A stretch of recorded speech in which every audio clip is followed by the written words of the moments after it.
36번부터 39번, 35번부터죠. 그래서 35번부터 39번까지가 유닛 5에 나오는 순서 삽입이 각각 두 문제, 그 다음에 흐름과 무관한 문장을 물어보는 문제 한 문제가 나오는데, 흐름과 무관한 문장은 문제가 어렵지 않죠. 그죠? 쉽죠. 근데 순서 삽입 문제는 요즘 학생들한테는 되게 좀 많이 어려운 문제가 되고 있습니다. 그 다음에 이따가 이제 설명을 드리겠지만, 게다가 좀 아주 특별하게 예전하고 좀 다른 형태의 지문들이, 문제들이 이렇게 보이는 게 자꾸 눈에 띄어서, 이렇게 좀 많이 좀 조심해서 봐야 될 그런 내용들이 꽤나 있는 것 같아요. 말이 이렇게 또 버벅거리고 있습니다. 자, 순서 삽입하기 전에 그러면 얘네들을 문제 풀기 전에 얘네들을 풀 때 제일 주의하셔야 될 것들 먼저 정리를 한번 해보면,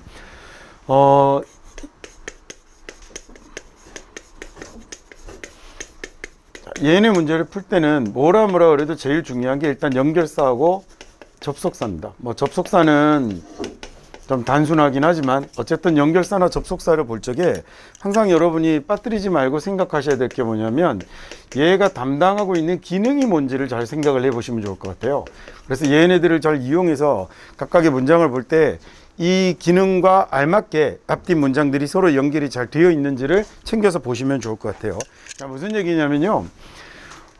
예를 들어 어떤 연결사를 한번 놔볼까요? In other words 같은 거 놓으면 얘가 뭐 다른 말로 하면 이런 뜻인 걸 모르는 학생은 없잖아요. 이 뜻을 모르는 수험생은 없을 텐데, 얘가 뭐라고 문제를 푸실 때는 생각을 하면 좋겠냐면, 얘의 용도는 앞에 나왔던 말을 다시 한번 다르게 바꿔서 말하거나, 또는 조금 긴 문장들을 앞에 나왔던 좀 널브러졌던 얘기들을 딱 모아서 정리를 할 때 사용하는 것이다라는 걸 생각을 하시면, 문제를 푸실 적에 여기 있는 in addition 앞쪽에 있는 문장, in other words 앞쪽에 있는 문장이랑 그 다음에 뒤쪽에 있는 문장은 서로 어떤 관계를 이루어야 될 거냐면, 얘가 서로 동일한 be equal to의 관계가 만들어져야 될 거거든요. 서로 같아야겠죠. 자, 이런 걸 생각하셔서, 그래서 뭐 순서 문제건 삽입 문제건 이런 연결사가 모이게 되면 앞뒤 문장이 그렇게 서로 똑같은 내용을 다루고 있는지를 놓치지 말고 챙겨서 꼭 보시라는 얘기입니다. 예를 들어 as a result 이렇게 보면, 얘는 뭐 그 결과라고 해석 못하는 사람은 없잖아요. 근데 얘도 마찬가지로 보시면, 얘는 인과의 연결사니까 앞쪽에 나오는 내용하고 그 다음에 뒤쪽에 나오는 내용하고가 정확하게 이렇게 원인과 결과를 맞추고 있는지를 생각해 보시라는 거죠. 이 자리에 나오는 내용이 원인, 이 자리에 나오는 내용이 결과가 되니까, 예를 들어 순서 문제라면 as a result가 있는 보기를 읽었다면, 그러면 여기에 나오는 내용의 원인을 찾으려고 생각을 의식적으로 하셔야 문제를 풀기가 조금 더 수월할 거라는 거예요. 제일 어려운 연결사로는 아마 in addition이 제일 어렵지 않을까 싶어요. 자, 게다가라는 이런 연결사가 나타나면 얘는 용도가 어디에 사용이 되는 거냐면 뭔가를 첨가 추가하고 있는 거잖아요. 자, 그러면 얘는 우리가 그 내용을 확실하게 문제를 풀면서 내용이 완벽하게 잡혔다면 괜찮은데, 그렇지 않았다면 얘가 뭐하고 연결이 되는지를 찾기가 사실 문제 풀어보시면 어려운 경우들이 꽤나 많이 나올 거거든요. 그래서 얘는 나오면 항상 뭘 생각하냐면, 이 말을 빠뜨리지 말고 생각하세요. 야, 무엇에 대해서, 무엇에 관해서 플러스를 하고 있는지를 생각을 하셔야 되는 거예요.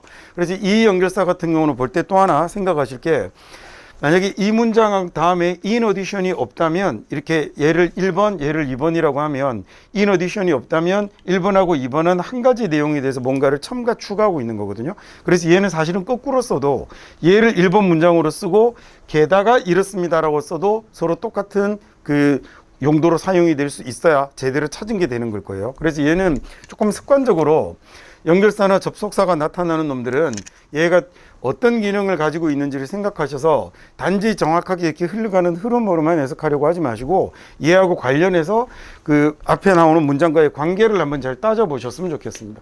뭐라 해도 지시어나 대명사를 놓치지 않는 것 여전히 아주 유효하고 중요하죠. 1번하고 2번은 연결사랑 그 다음에 지시어 대명사가 나타나는 건 빠뜨리지 말고 무조건 체크해 가면서 일단 한번 풀어보세요. 그래서 얘가 뭐 대명사 이런 거 모르실 거 없지만, 예를 들어 search 같은 거 이런 말 나타날 때요. 그 다음에 뭐 one이라든지, one은 처음 등장할 때 중요한 건 아니니까 뭐 the other이라든지 이런 말들이 나타날 때, 얘네들을 뭐 I, you, he, him 이런 건 나타나는 걸 모르지는 않으니까, 근데 걔 말고 이런 놈들이 나타나는 것들도 좀 챙겨서 잘 보시면 좋겠고, 그 다음에 정관사 더가 나타나는 놈도 좀 조심해서 보실 놈이죠. 정관사 더라는 건 아무 때나 갖다가 쓰는 건 아니니까. 자, 얘가 나타나면 뒤에 뭐 명사가 붙을 건데 얘는 앞쪽에 그러면 이 명사와 관련된 내용이 이미 언급되었다라는 얘기를 하는 거잖아요. 그래서 만약에 여러분 보기에 더 명사가 나오면 얘는 두 가지가 있을 수 있어요.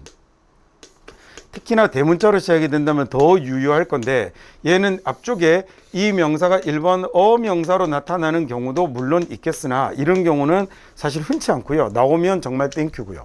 근데 얘는 이것보다는 이쪽에 나오는 이 명사와 관련된 명사의 특징들이 서술이 됐을 때 놓치지 않을 것. 이거 좀 생각을 해보셨으면 좋겠습니다. 자, 무슨 얘기냐면요. 앞에 나오는 어명사가 나온 다음에 얘가 더 명사로 나오는 건 정말 찾기가 쉬운데 이거 말고 여기 나오는 명사가 꼭 이 명사를 되받았을 때만 나오는 건 아니거든요. 자, 얘는 사람 앞에만 쓰면 벌벌 떠는 특징이 있어요. 그 다음에 그 성격이 이렇게 등장을 했을 때 그러면 이 성격에 해당되는 말이 이렇게 앞쪽에 사용되었을 가능성이 훨씬 더 많거든요. 그래서 정관사 더가 나왔을 때 얘를 놓치지 않는 것. 그래서 1번, 2번, 3번은 앞으로는 이제 문제를 푸시면서 얘는 나올 때마다 표시를 내가면서 보면 좋을 것 같아요. 그래서 놓치지 않는 훈련이 평상시에 딱 되면 이런 놈들을 좀 활용해서 볼 수 있겠죠. 자, 그 다음에 이제 이것 말고 제가 여러분에게 하나 또 부탁을 드리고 싶은 것 중에 한 가지는 우리가 계속 같이 공부를 해왔던 내용인데요. 그게 바로 뭐냐면 글의 흐름과 관련된 생각을 좀 많이 해보셨으면 좋겠어요. 요즘 지문이 그 기서결의 구조를 도입, 전개, 결론의 구조를 많이 취한다 그랬잖아요. 그래서 문제를 푸시다 보면 여러분이 어떤 경우들이 있을 거냐면 오늘 실제로 봅시다. 자, BAC가 맞는지 그 다음에 또는요 B는 알겠는데 이게 BAC가 맞는지 BCA가 맞는지 구별이 잘 안 되는 이런 상황들이 생겨요. 자, 옛날에는요, 불과 한 3, 4년 전까지만 해도 모든 문장들은 다 뭘 갖고 있었냐면 얘네들을 다 가지고 있었어요. 그래서 실제로 지시어 대명사를 찾고 연결사를 가지고 문장을 연결하는 문제였는데 최근 들어서 자꾸 얘네들이 빠진 없는 문제들이 자꾸 등장을 해요. 오늘 보실 문제들도 그런 문제들이 더 많거든요. 그러니까 최근 들어서 나타나는 경향이 옛날에는 이런 것들로 각각 ABC 문장이 시작되게 만들어 준다거나 명확하게 이런 것들이 지칭하고 있는 대상을 찾아서 문제를 풀도록 요구하는 거였다면 요새는 오히려 그것보다는 얘가 더 많이 강조되는 느낌이에요. 자, 그래서 여러분이 이걸 보실 때 이런 형태가 나타나면 뭐만 한번 생각하시면 좋겠냐면 얘가 어떤 게 더 결론에 어울리나라는 말을 이런 말을 생각을 한번 해보셨으면 좋겠어요. 우리 쭉 그동안 이제 도입, 전개, 결론이나 기서결 이런 얘기들을 많이 해왔잖아요. 그렇게 놓고 봤을 때 얘네들이 각각 뭘 안 갖고 있냐면 지시어나 대명사, 연결사 이런 것들을 하나도 안 가지고 있어서 B번이 이어지고 있는 건 알겠는데 이렇게 시작해야 될지 이렇게 시작해야 될지 모를 때 마지막 문장을 보게 되는 거죠. 즉 마지막 CA 중에서도 제일 끄트머리에 있는 문장을 놓고 얘가 도대체 어떤 놈이 더 결론에 어울리는지를 잘 생각해서 풀어보셨으면 좋겠습니다. 요즘은 이제 고등학교 1, 2학년 때 옛날하고 다르게 수능 준비 사실 잘 안 하잖아요. 그래서 이제 영어 공부를 해도 내신 시험만 막 준비를 하니까 이런 이 유형의 문제를 봐도 정확하게 해석하고 단어 외우고 문법 따지고 하는 게 주로 공부였잖아요. 그래서 옛날 학생들만큼 이렇게 수능 문제를 푸는 훈련이 좀 덜 돼 있는 건 사실이거든요. 근데 순서 삽입 문제 같은 경우는 훈련이 좀 필요해요. 그래서 얘를 좀 많이 모아서 사용되고 있는 글의 패턴이 뭐 7개, 8개 이렇게 정도 될 건데 각 패턴당 한 10문제 정도씩은 적어도 최소한 의식적으로 이런 것들을 생각하면서 풀어보셔야 나중에 몸에 조금 배워서 이 정답적으로 자꾸 접근해가는 이런 느낌들이 생길 수 있는데 요즘은 이제 그렇게 안 하다가 3학년이 되면 갑자기 이제 이용들이 들이닥치면 그러면 본인에게 좀 체감 난도 자체가 되게 좀 많이 높아질 수 있어요. 그래서 늘 얘기하는 것처럼 이제 전체 유형 공부가 끝나고 나면 그 다음에는 전체를 그 어려운 유형들만 이렇게 좀 모아서 집중적으로 풀면서 얘네들이 익숙해질 정도까지 공부를 좀 해보셔야 될 것 같아요. 자꾸 의식적으로 생각해야 됩니다. 연결사랑 지시어랑 정관사가 나오면 놓치지 않는 것. 그 다음에 이런 상황이 생겼을 때 어떤 게 더 결론에 맺은 말에 잘 해당하는지를 생각을 해보는데 요즘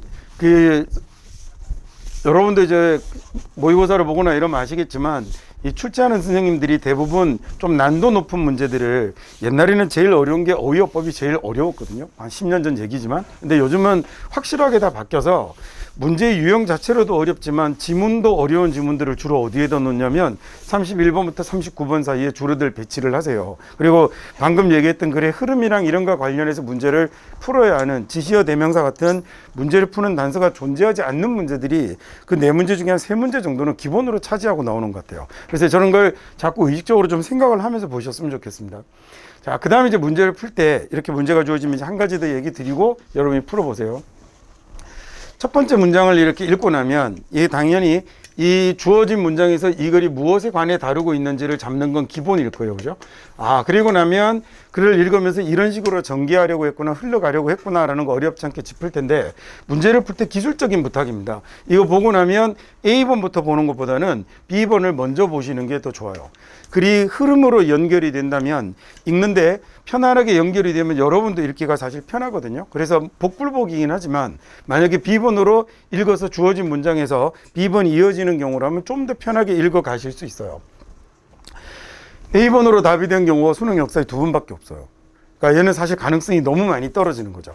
안 된다라고 얘기는 못 하겠는데 단정적으로 얘기는 못 하겠지만 출제자들이 1번을 정답으로 주기 싫어하는 이유는 1번은요 전체 글의 흐름을 연기하지 못해도 얘가 주어진 문장에서 A로 이어진다는 사실 하나만 알면 그러면 나머지 보기를 알 필요 없이 그냥 그대로 답을 써버리면 되잖아요. 그래서 잘 안 주시는 거거든요. 그러면 항상 확률의 경우를 생각하셔서 뭐 A로 시작할 가능성이 없다라고 할 수는 없지만 가장 가능성이 높은 건 B 아니면 C로 시작하는 거니 B를 먼저 읽어보셨으면 좋겠어요. 그렇게 조금 가다가 뭐 얘는 지금 뭔지 알 수 없지만 어떤 단서가 있는 말들이 나오거나 또는 내용상 이건 전혀 B로 연결이 되지 않는데 라고 생각이 되시면 그럼 마찬가지로 C로 가시는 게 훨씬 더 나아요. 그 다음 C번부터 읽어서 그러면 글의 절반을 순서를 잡고 출발을 하게 되는 거잖아요. 그 다음에 A하고 B에 놓고 어떤 순서를 연결하는지를 생각하시는 게 훨씬 더 유리한 거죠. 첫 번째 토픽 잡아서요.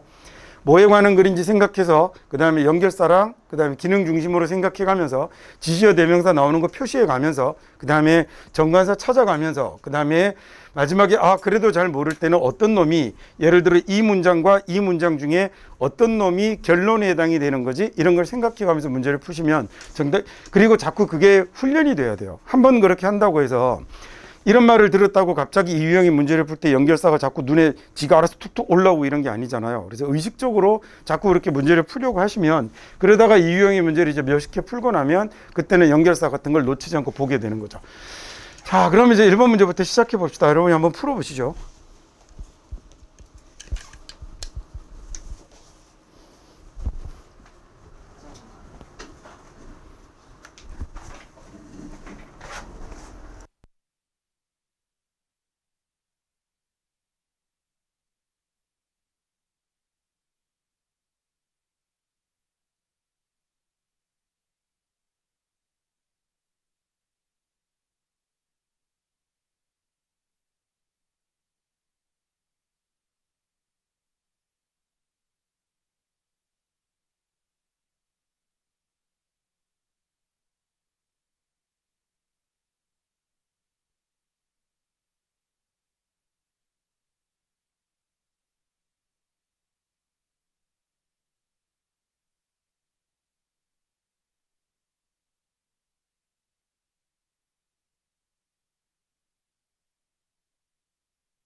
진짜로 많이 어렵습니다. 얘는 지금 문제 유형도 어려운 데다가 그 다음에 각각 ABC가 앞 문장에서 어떻게 이어지고 있다라는 정확한 대명사 같은 단서가 하나도 존재하지 않고, 게다가 얘는 지문 내용 자체도 어려워서요, 이렇게 막 진짜로 쉽게 풀 수 있는 문제가 아닌 것 같아요. 자, 일단 첫 번째 문장을 보면 저는 얘는 뭐에 관한 얘기를 하려고 했다라는 것, 전쟁의 목적에 관한 얘기를 하려고 한다라는 걸 생각하면서 가야 될 것 같아요. 근데 전쟁의 목적은 뭔데, 뭐 전쟁이 더 큰 전쟁의 목적이, 좀 해석은 좀 이따 합시다. 그러니까 전쟁의 목적이 그 전쟁을 수행하다가 잊혀지게 되는데 라고 하면서 이렇게 전쟁의 목적이 무엇인지를 이야기하려고 하는, 전쟁은 이 말이 뭐 이상해졌어요. 하여튼 뭐 이러려는 전쟁의 목적 때문에 진짜 전쟁의 목적이 가려진다, 이렇게 얘기를 시작을 하고요. 그 다음에 이제 여러분이 B로 넘어가서 읽어보시면 이 전쟁이라는 것에 대한 정의가 나오죠. 그죠? 그래서 쭉 이 얘기를 갖고 이 사람이 자기가 생각하는 전쟁의 목적을 설파하려고 하는데, A와 C를 읽고 나면 B, A, C를 써도 별로 문제가 없을 것 같고, B, C, A를 써도 크게 문제가 되지 않을 것 같은 생각이 들 수 있어요. 그럴 경우에 얘는 마지막에 나오는 이 의도가 명확히 표출되어야 한다라는 A의 마지막 문장하고, 그 다음에 또는 여기에 역사는, 그 다음에 궁극적 귀인이 없는 이런 전쟁의 행위를 알지 못한다는 말 두 개를 놓고 어떤 게 더 결론에 가까운지를 생각해서 보시면 별로 어렵지 않게 BC로 찾아갈 수 있거든요. 그래서 항상 이렇게 만약에 두 가지를 놓고 이게 어떤 거지? 라고 정확하게 잘 잡지 못하게 될 경우에는 다시 그러면 첫 번째 문장과 연결을 지어서요, 결국 전쟁의 목적이라 무엇이며 전쟁은 이렇게 수행된 거야 라는 결론을 내릴 수 있는 마지막 C를 그래 마지막에 놓으려고 생각하시면 될 것 같아요. 자, 지문 어렵습니다. 내용이요. 같이 한번 이렇게 하나씩 한번 봐가보죠. objective라는 명사는 목표죠. 그래서 전쟁의 목표라는 지금 이 말이 뭐가 될 거냐면, 전쟁의 목적이라는 이 말이 뭐냐면 이 글의 토픽이 되고 있습니다. objective는 아주 중요한 단어예요. 잘 기억하셔야 돼요. 얘는 보기 같은데도 엄청 잘 나오거든요. 얘는 형용사로 객관적인이라는 이런 뜻도 되지만, 그 다음에 명사로 뭐가 되냐면 목표라는 뜻으로 쓰이는 거, 얘 까먹지 말고 꼭 기억하셔야 됩니다. 자, 전쟁의 목표는 이라고 해서 그 다음에 이제 뭔가를 삽입시켰어요. 그죠? 얘 그냥 뭐라고 그랬냐면 throw the enemy, 적을 내팽겨치는 거죠. 적을 집어 던지는 건데, 그래서 make him defenseless, 그 적을 뭘로 만들어 버리냐면 방비가 없는 무방비의 상태로 만들어 버리는 거죠. 자, 쉽게 적을 후들겨 패서 얘를 완전 무방비 상태로 만들어 버리는 이 싸움의 목표가, 다음에 일시적으로는 눈멀게 해버리는 겁니다. temporary라는 형용사가 일시적인, 순간적인이잖아요. 자, 얘가 순간적으로 눈멀게 하죠. 누구를 눈멀게 하냐면 command라는 동사가 뒤에 er 빼면 여기까지가 동사예요. 얘가 명령하다라는 말이 되고요. 그래서 commander이라고 이렇게 er 붙여가면 군대에서 이제 명령하는 사람이겠죠. 뭐 지휘관 이렇게 해석해도 괜찮을 것 같고요. 자, 그 다음에 뒤에 strategy라는 명사는 아시죠? 이렇게 쓰면 얘도 참 자주 나온다, 그죠? 얘가 전략이라는 명사가 되는 거고, 그 다음에 여기 ist 붙였으니까 얘는 명사가 됐네요. 그래서 얘가 전략가라는 명사겠죠. 자, 당장 눈앞에 닥쳐있는 적을 이렇게 후들겨 패서 얘를 무방비 상태로 만들어야 된다라는 이 전쟁의 목적 때문에 이게 뭘 눈멀게 해버리냐면 지휘관이나 전략가들도 눈멀게 해버립니다. 뭘 보지 못하게 만드냐면 더 큰 전쟁의 목적을 보지 못하게 만드는 거죠. 그러니까 전쟁의 진정한 목적, 전쟁은 무엇인가, 전쟁은 왜 수행하는가라는 게 이 글의 주제가 되는 겁니다. 그럼 첫 번째 문장을 딱 봤으니 얘는 이제 기본으로 이것에 관한 얘기다라는 더 큰 전쟁의 목적이라는 이 말이 이 토픽과 아울러서 글의 필자가 주되게 전개하려고 하는 자신의 주장의 내용이 되는 거겠죠. 자, 그래서 전쟁이란 한 번도 고립된 행위였던 적이 없죠. 자, 전쟁이란 한 번도 단독의 개만의 행위였던 적이 없고 전쟁 자체가 목적인 이런 경우는 없다는 얘기입니다. 그리고 뭐도 마찬가지냐면 여기 아주 중요한 구문 하나 나오죠. nor 동사 주어라고 쓰면 얘는 뭐뭐 또한 아니다라는 얘기입니다. 자, 얘는 혹시나 요즘은 문법 문제가 어렵게 안 나오니까 몰라도 될 것 같기는 한데 얘가 일단 접속사로 쓸 수 있다는 거 하나 알아둘까요? 그 다음에 이렇게 순서가 도치됩니다라는 거 이렇게 알아두시고요. 그 다음에 하나 더 얘기하자면 이 동사의 활용 조심하셔야 됩니다. 문법 문제로 나올 수 있어요. 그러니까 예를 들어 여러분 뭐 또한 아니다라고 쓸 때 우리 많이 외우고 있는 게 neither 많이 외우고 있잖아요. 근데 neither는 이 자리에 쓰면 틀려요. 왜냐하면 neither는 부사기 때문에 지금 얘는 문장과 문장을 연결하는 거여서 얘는 반드시 접속사의 기능을 담당할 놈이 있어야 되거든요. 그래서 no를 쓰는 건데 그건 묻지는 않을 거예요. 그거보다는 여러분한테는 뭐 물어볼 거냐면 여기 비동사를 써야 되는데 nor does 같은 그 조동사를 쓴다든지 또는 조동사를 써야 되는데 그 일반 그 비동사를 쓴다든지 하는 이 동사의 활용과 관련된 걸 주의해서 하나 봐두시면 될 것 같아요. 좀 어렵다 싶어서 요즘 문법 문제가 잘 어렵게 안 나오거든요. 비교적 되게 단순한 것들만 좀 물어보는 편이어서 아닐 것 같긴 한데 그래도 혹시나. 자, 그래서 이렇게 전쟁이라는 게 한 번도 고립된 행위였던 적이 없고 즉 독자적인 행위, 전쟁만을 위한 전쟁 이런 적이 없었고 그 다음에 얘는 또한요 뭐가 아니냐면 유일한 단 한 가지 결정 또한 아니었다라고 그랬죠. 즉 전쟁을 하기 위한 전쟁을 하는 게 아니었다라는 얘기입니다. 자, 이런 문장을 보면 우리 다시 첫 달로 돌아가 볼까요? 이런 문장을 봐서 얘가 지금 고립된 행위가 아니라니 유일한 한 가지 결정이 아니라니 모르겠으면 어쩌라고 그랬죠? 첫 문장과 비교해서 이해하거나 아니면 날려버리거나 지금 이 문장은 그래서 전쟁은 전쟁만을 위해서 수행된 것이 아니었다라는 얘기예요. 즉 이 말도 결국 뭐가 되는 거냐면 전쟁에는 다른 더 큰 목적이 있다라는 게 이 두 번째 문장의 이야기가 되는 겁니다. 오케이, 다음요. 자, 현실의 세계에서는 말이죠. 실제로는 현실에서는 전쟁의 더 큰 목적은 이라고 이제 곧바로 풀어주네요. 전쟁의 더 큰 목적은 결국은 뭐냐면 정치적인 목적을 위해서 전쟁을 수행하게 되는 거라는 거죠. 자, 그래서 transcend the use of force 그건 물리력의 사용을 넘어서는 겁니다 라는 얘기예요. 여기 shand라는 말이 들어가면요, 얘가 들어가면 주로 어떤 그 어원으로 쓰이는 거냐면 이 기어다니다, 기어오르다라는 클라임의 의미를 가지는데 여러분이 보는 단어가 수능에 나오는 단어 중에 자주 보실 게 ascend하고 descend 두 개예요.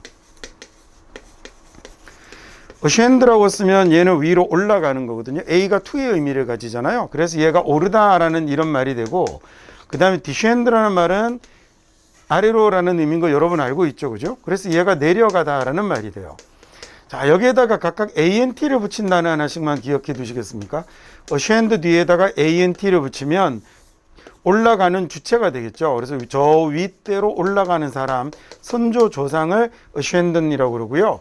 당연히 descend 뒤에다가 ANT를 붙이면 이렇게 되면 얘가 뭐가 되냐면 후손이 되는 겁니다. 자, 그 다음에 여기 나오는 trans라는 말은 또 아시잖아요. 여러분 저쪽 건너편으로 가다라는 얘기니까 저쪽 너머로 climb을 해버리니 얘는 넘어가다, 초월하다라는 이런 말이 돼요. 얘는 지금 지문의 뜻을 써줬죠, 그죠? 전쟁의 진정한 목적 머릿속에 갖고 있어야 됩니다. 전쟁의 진정한 목적은 전쟁만을 위해서 하는 경우는 없고 전쟁이란 다 정치적인 목적을 수행하기 위해서 하는 것인데, 자, 걔가 뭘 넘어서는 거냐면 그래서 단지 힘을 쓰는 게 전쟁이 아니라는 얘기예요. 단지 힘만을 쓰는 게 전쟁이 아닌 거죠.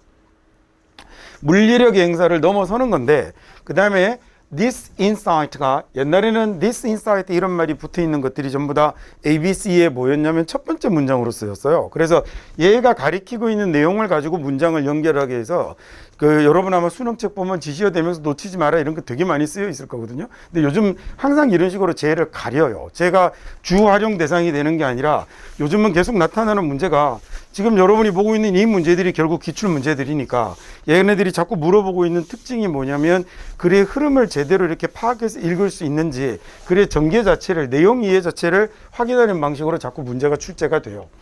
자, 그래서 이런 통찰력이라는 게 뭐죠? 전쟁이라는 건 결국 다른 정치적 목적을 달성하기 위해서 하는 거다라는 얘기죠. 늘 얘기하듯 머릿속에 그리 주제를 놓으면 안 되는 겁니다. 그래서 전쟁의 더 큰 목적에 관한 얘기인데, 그럼 전쟁의 더 큰 목적은 정치적인 어떤 목표를 달성하는 거잖아요. 이런 통찰력을 아주 유명하게 붙드는 게 있죠. 누가 붙들었냐면 클로쇼비츠의 가장 유명한 말이 저걸 딱 붙잡고 있습니다.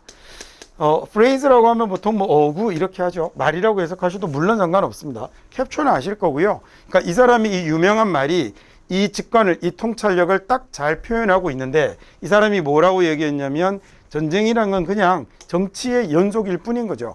by 뭐에 의한 다른 수단에 의한 정치의 연속일 뿐이다라고 저 사람이 저렇게 얘기를 하고 있죠. 자, 일종의 한 가지 이제 정치적 행위일 뿐인 겁니다. 전쟁이라는 게. 자, 그래서 이렇게 정치적이 되려면 어떤 정치적 실체나, 자, 그 다음에 또는 representative라고 하면 얘는 명사로 대표자라는 뜻인데, represent라는 말이 나타내다, 대표하다라는 뜻이잖아요.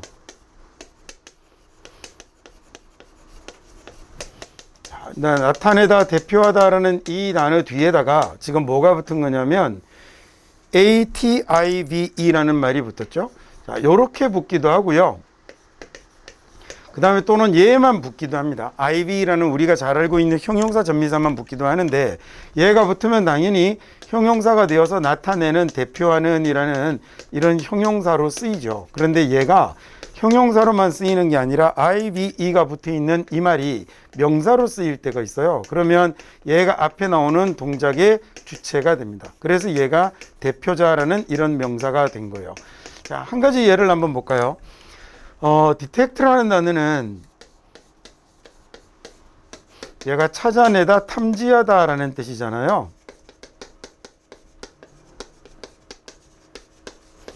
네, 여기에다가 이제 IV 붙여서 detective라고 쓰면 당연히 형용사가 돼서 찾아내는, 탐지하는 이라는 이런 말이 되겠죠. 근데 이 IV가 이렇게 쓰인 놈이 명사로 쓰일 때가 있는 거예요. 그러면 얘가 뭔가를 찾아내는 사람이 돼서 detective라고 하면 탐정 또는 형사를 나타내는 말이 되는 겁니다.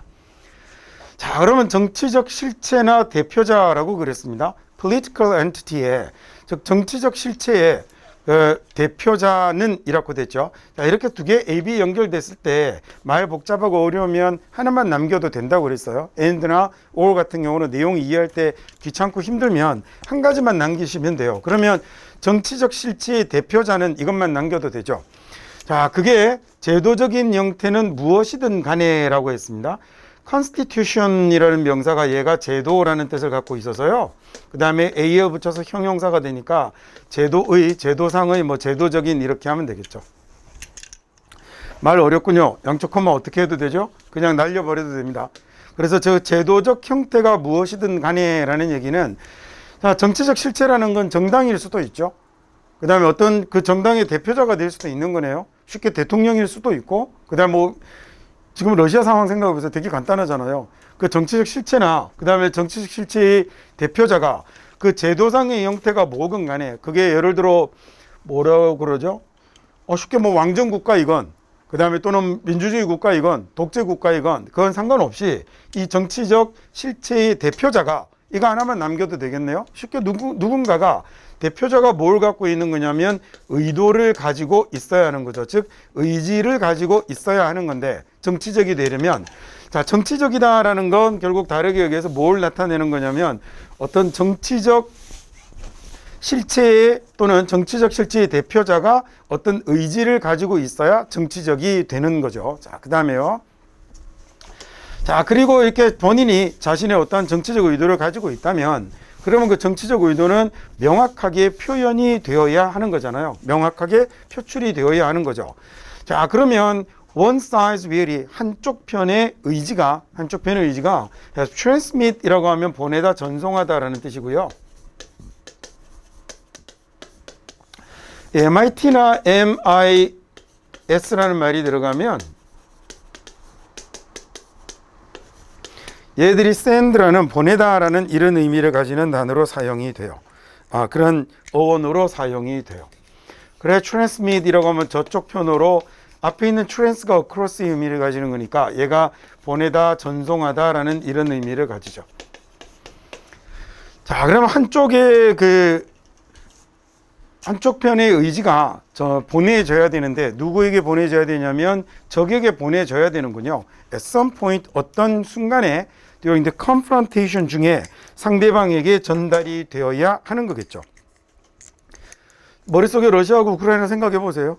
계속 한쪽 편에 이렇게 각자 서로 하고 있는 행동들은 어쨌든 자신의 의지가 표출이 되는 방식이잖아요. 자신의 의도가 표출이 되는데 그때 이런 confrontation이라고 하면 이건 뭐 아는 단어 같은데요, 여러분, 그죠?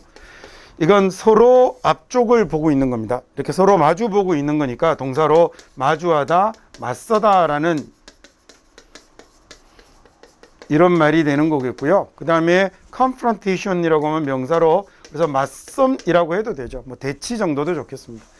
자, 그래서 그 대치 중에 서로 맞서고 있는 상황에서 어떤 순간인가는 한쪽 편의 의지가 전달이 돼야 되는데 그게 does not have to 뭐 할 필요는 없냐면 반드시 공개적으로 전달될 필요는 없죠.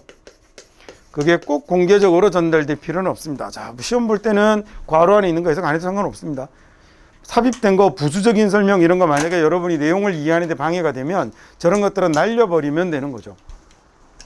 전쟁이란 정치적 목적을 달성하는 건데 정치적 행위의 연속인데 이 정치적이다라는 것은 자신의 의지를 표출을 하는 거거든요. 그래서 이게 서로 대치 상황에서 한쪽 편의 생각이 상대방에게 전달이 되게 되는 거죠. 자, 그러면 어떤 violent act나 폭력적인 행위나 its larger political intention이 훨씬 더 큰 정치적 의도가 must always be attributed 반드시 누군가에게 책임이 물어져야 하는 거죠. to one side 한쪽 편에요. 저 단어 제가 다시 설명할게요. at some point 어떤 순간에는 그 대치 중에 어떤 순간에 가는 한쪽 편에 어떤 폭력적인 행위나 그 다음에 더 큰 정치적 의도에 대해서 그 책임이 물어져야 합니다. 이 단어는 좀 어렵지만 잘 기억을 하시는 게 좋을 것 같아요. 보통 attribute A to B의 형태로 쓰고요. 이렇게 쓰면 A를 그 다음에 B의 탓으로 여기다 라는 얘기입니다. attribute이라는 말이 이런 말이 되는 거거든요. 다음에 또는 A를 B에게 책임을 묻다 이렇게 하셔도 되죠. 자, 또는 A는 B 때문이라고 생각하다라고 또는 B 때문이라고 주장하다라는 이런 말이 되는 거예요.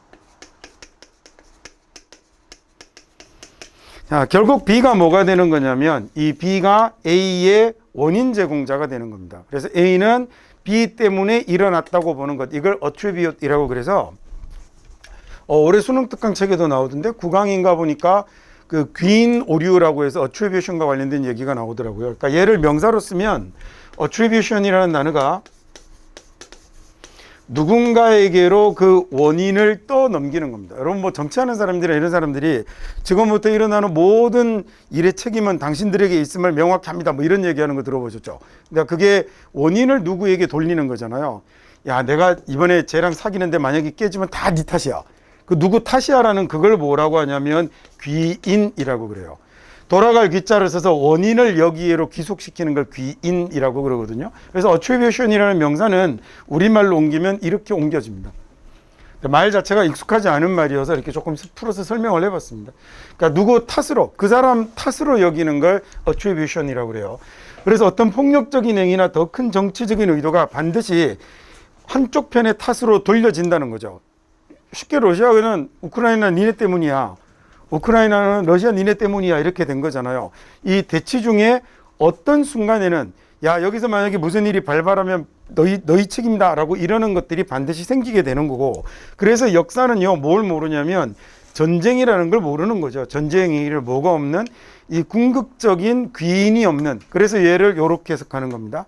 자, 그 탓 공방 이렇게 하셔도 돼요. 누구 탓으로 돌리는 게 없는, 책임 공방이 없는 그런 전쟁 행위라는 건 존재하지 않습니다라는 거죠.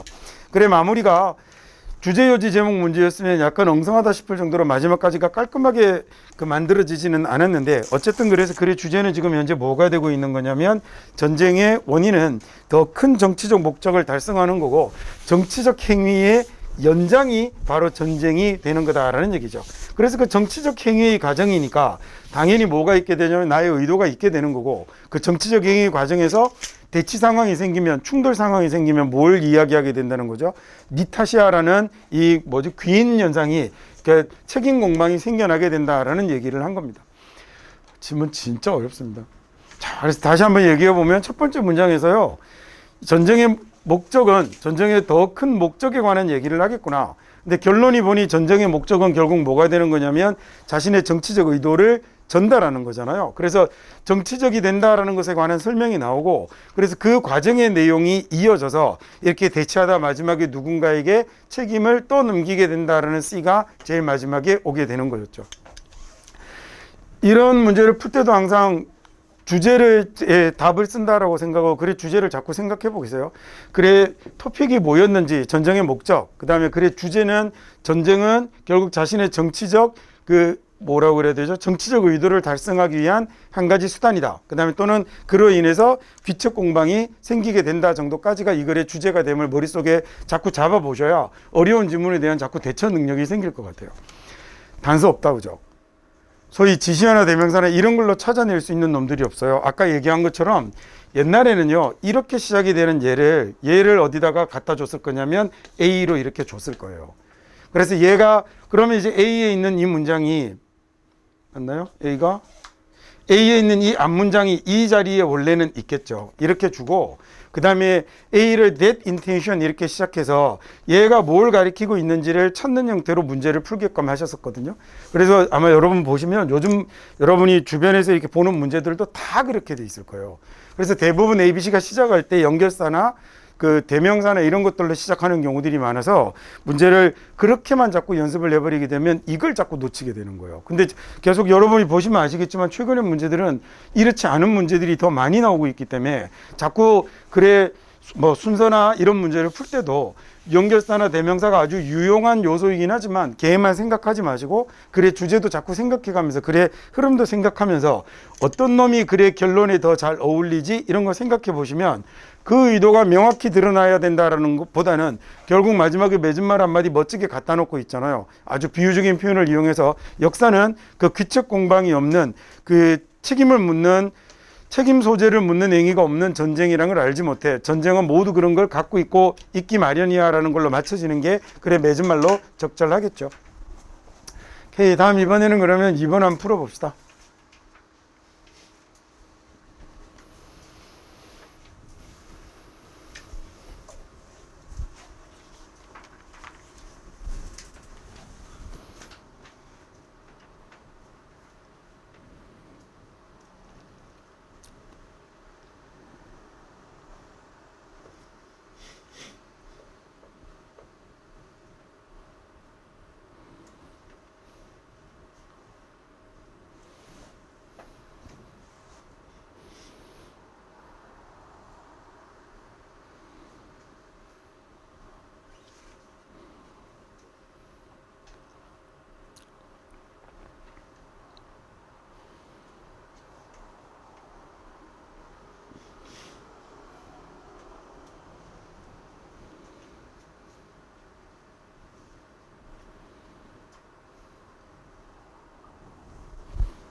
인간이 모든 것의 척도이다라는 그 그리스 철학자의 이야기가 그래 초반에 나왔는데, 이 인간이 모든 것의 척도가 왜 되는지, 그게 어떤 의미인지를 쓰고 있는 게 아니라 내려가서 뭐로 뒤집고 있냐면, 그게 우리로 하여금 많은 걸 놓치게 한다라는 얘기로 뒤집고 있죠. 첫 번째 문장에 나왔던 것에 대한 반박입니다.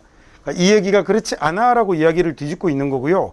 B를 읽고 나면 우리로 하여금 많은 것들을 놓치게 한다라고 한 다음에 여기에 대한 하위 진술이 있어야 될 건데, 그러면 어떤 것들을 놓치게 하는지에 대해서 A, C에 나오는 내용들이 B의 그 많은 것들을 간과하게 한다라는 말에 대한 세부 진술이 되는 거겠죠. 그러면 이제 그 다음에는 A하고 C하고를 놓고 그 어떤 게 마지막에 올지 판단을 하시면 될 건데, 마지막에 보면 이 C번 자리에 보면, 하지만 이렇게 순진한 자동차 구매자들처럼 대부분의 사람들이 아주 다양한 외관만을 그 보는 실수를 해라는 말로 결론에 해당되는 말을 놓고 있으니까 C가 제일 마지막에 와야겠죠. A번은 전체가 덩어리 하나가 다 뭐가 되고 있는 거냐면 얘가 되고 있는 거네요. 어떤 사례가 됐냐면, 우리가 이런 생각을 하는 게 우리가 놓치게 만드는 것에 대한 이야기를 끌기 위한 하위 진술이 A번에 놓여 있는 놈이었죠. 같이 한번 이제 전체를 한번 읽어가 보겠습니다. 얘도 그런 식으로 이렇게 탁 정확하게 어떤 대명사나 이런 단서를 안 주고 있죠. 그러니까 요즘 시험이 자꾸 그렇게 출제가 돼요. 자, 그래서 자꾸 그런 것만 찾아서 문제를 풀던 습관이 되면 나중에 이제 실제로 시험 문제가 이렇게 나왔을 때 잘 대처가 안 되는 거죠. 그래서 문제를 풀 때 이게 그 기본적으로 사람은 보면 여기 앞쪽에 시선이 많이 갈 수밖에 없거든요. 근데 얘만 보지 마시고 이 각각 A, B, C의 제일 마지막에 나오는 말들도 놓치지 않고 좀 보셨으면 좋겠어요.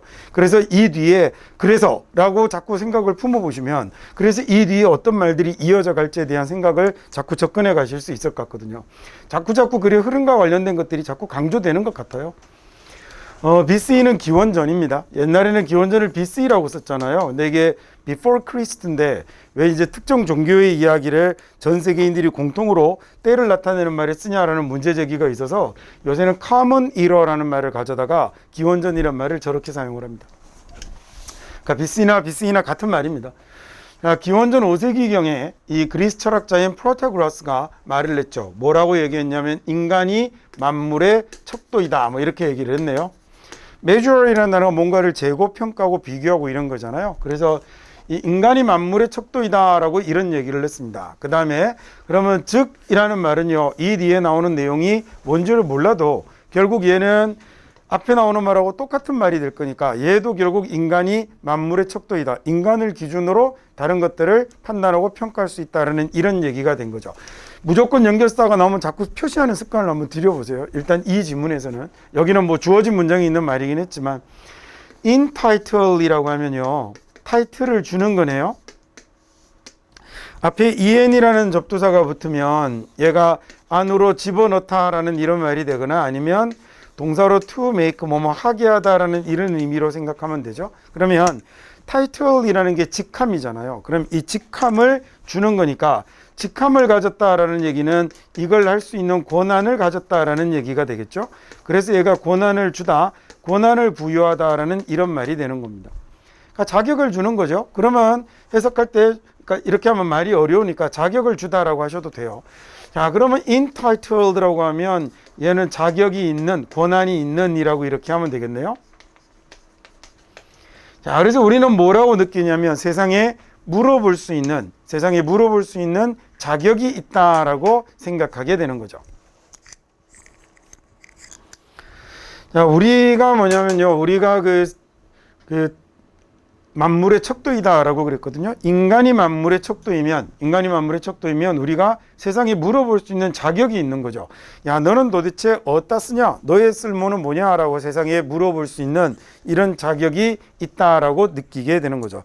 즉 인간을 기준으로 모든 걸 다 판단하게 된다라는 얘기입니다.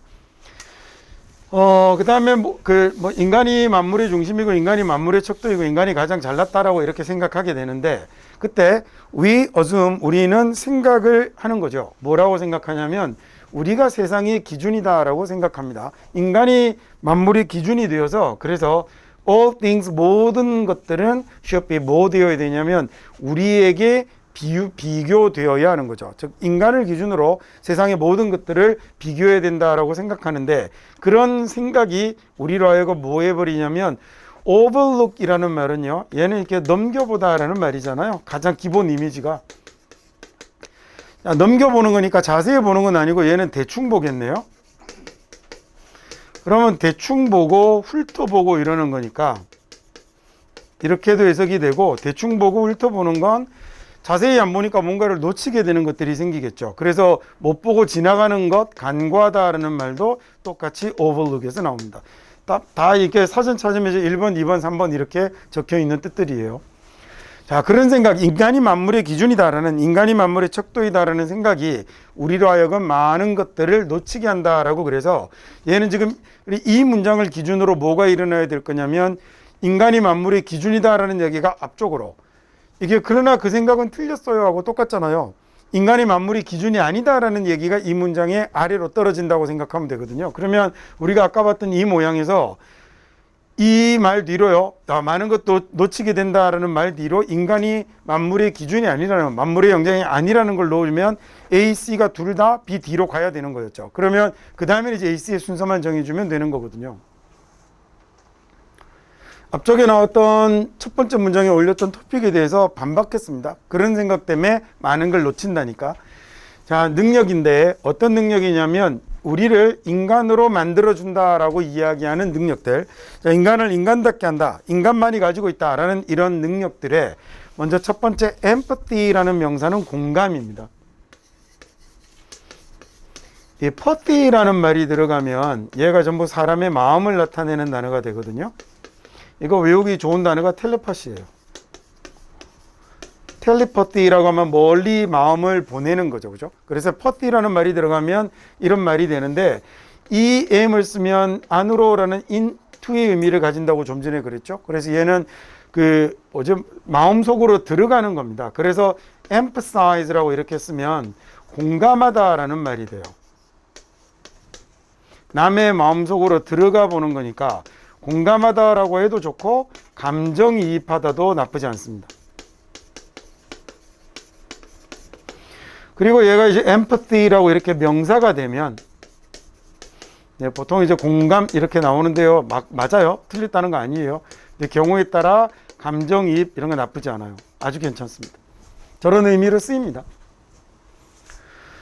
이거 말고 이제 여러분이 또 잘 아는 뜻 중에 하나 sympathy라는 것도 pathy가 붙어 있다, 그죠? 시험에 아주 잘 나오는 단어잖아요. 얘도 이렇게 sympathize라고 동사로 쓸 수 있고요. sympathy라고 쓰면 앞에 있는 놈은 함께라는 얘기니까 서로 같은 마음을 가지는 건데, 얘는 주로 좀 안타까운 안 된 대상에 대해서 의미를 많이 가지죠. 그래서 얘도 공감이라는 뜻도 있지만 얘는 동정심 이렇게 가는 겁니다. 이렇게 보시면 얘가 emphasize하고는 약간 이런 어감 차이를 갖고 있는 단어구나라는 걸 볼 수 있겠네요. 자, 그래서 우리를 인간답게 만들어준다라고 흔히들 말하는 능력, 예를 들어 공감, 그 다음에 소통, 그 다음에 슬픔이나 또는 도구 제작, 기타 등등, 이 모든 것들은 존재하는데 다양한 정도로 존재를 하는 거죠.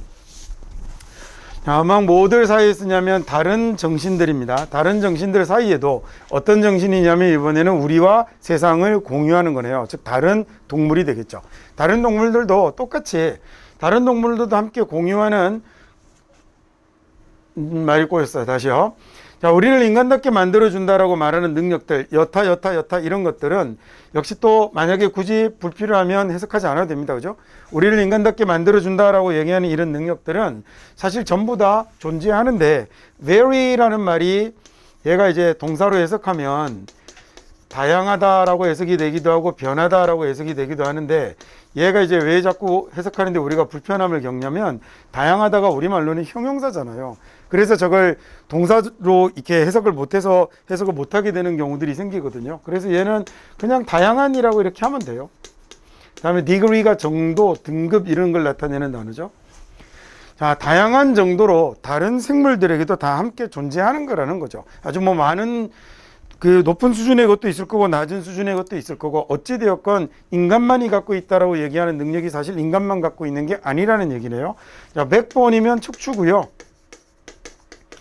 자, 등뼈를 가진 동물이라면, 척추를 가진 동물이라면 어류나 그다음 이런 거 해석 안 해도 되겠죠. 가로 안에 뭐 지금은 공부하는 거니까 이제 다 일러드리고 가지만 굳이 이걸 해석할 필요도 없는 거죠. 엠피비언이 양서류고요. reptile이 파충류입니다. 그다음에 birds 새나 그다음에 mammals들이 포유동물이에요. 자, 이 모든 것들이 전부 다 똑같은 기본적인 스켈레톤이 해골이거든요. 여기는 해골이라고 해석하면 좀 이상하니까 똑같은 뼈의 골격을 갖고 있다라고 하면 되겠죠. 그다음에 장기나 신경계나 호르몬이나 행동 이런 것들을 다 똑같이 갖고 있거든요. 인간만 갖고 있는 게 아니라는 얘기죠. 자, 그래서 다양한 모델의 자동차가요. 다양한 모델의 자동차 각각 다 엔진도 갖고 있고, 그 다음에 드라이브 트레인도 가지고 있고, 그 다음에 그러니까 동력 전달 체계인데 알 필요 없잖아요. 그 다음에 다 이런 것들을 다 갖고 있는데, 우리는 다 그런 것처럼 우리도 다른 거죠. 주로 뭐의 관점에서만 다르냐면 외부의 컨투어이라고 하면 윤곽이거든요. 그러니까 이거 뭐 합쳐서 외부의 윤곽이라고 하면 외형만 다르다라고 하면 되겠죠. 자, 외형만 다른 거고, 그 다음 몇 개의 내부의 기기들만, 작동 기기들만 다른 거거든요. 자, 하지만 이 나이브라는 형용사는 이제 순진한 겁니다.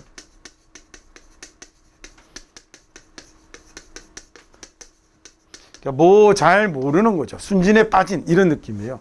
그래서 나이브한 자동차 구매자들처럼 대부분의 사람들은 오직 뭐만 보냐면 이 동물의 다양한 바깥 외양만 본다라는 거죠. exterior이라는 말이 외부의 모습이 된 거예요.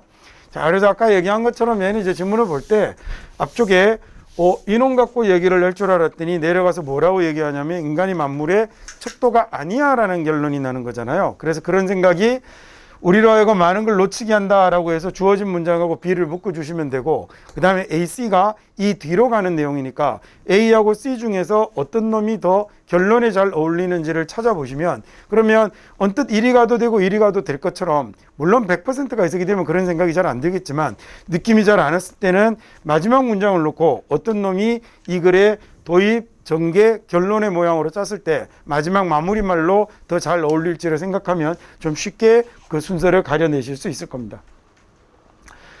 자, 이번에는 그러면 3번 한번 풀어볼까요?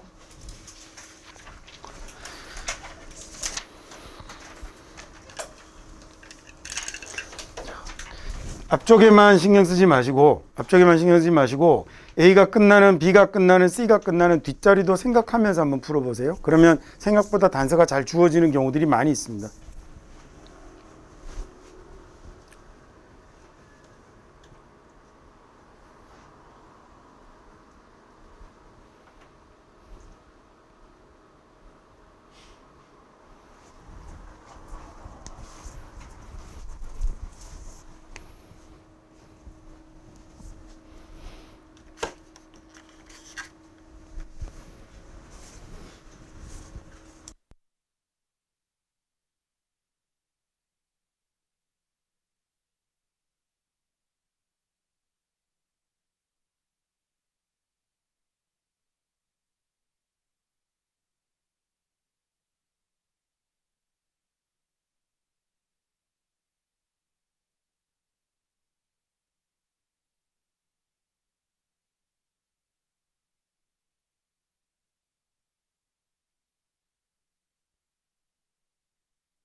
와, 얘도 지문 만만치 않네요. 첫 번째 문장 나오고 그 다음 B부터 읽는데 뭐 여러분이 볼 수 있냐면 이 질문에 대한 이런 거 놓치지 마세요. 얘네들이 나오면 좀 단순해집니다. 그러면 좀 더 쉽게 접근해 갈 수 있죠. 그러면 이 질문에 대한 이라고 했는데 이 질문에 관한 얘기가 없잖아요. 앞쪽에 주어진 문장에 질문의 내용이 있지 않았으니까 그럼 B로 오지는 않겠다라고 생각할 수 있죠. 그러면 C번부터 읽어서 이렇게 문제를 한번 풀어보는 거예요.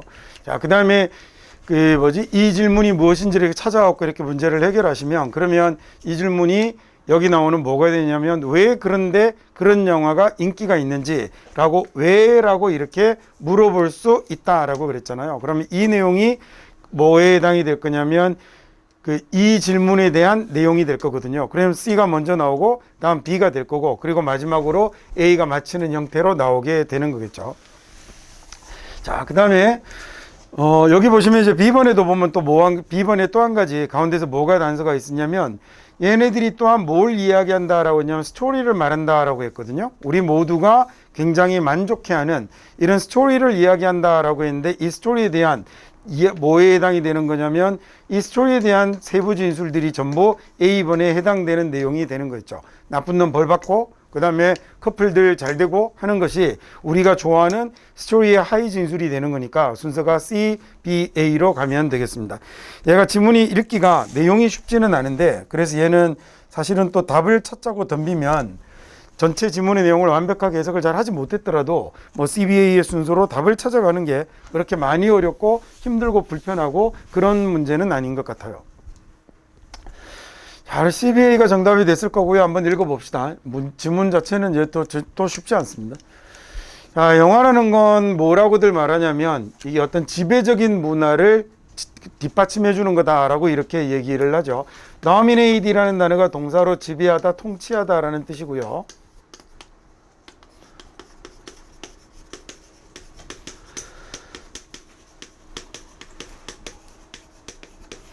그래서 여기 dominant이라고 쓰면 얘는 뭐가 된 거냐면 형용사가 된 거겠죠. ant 붙었으니까.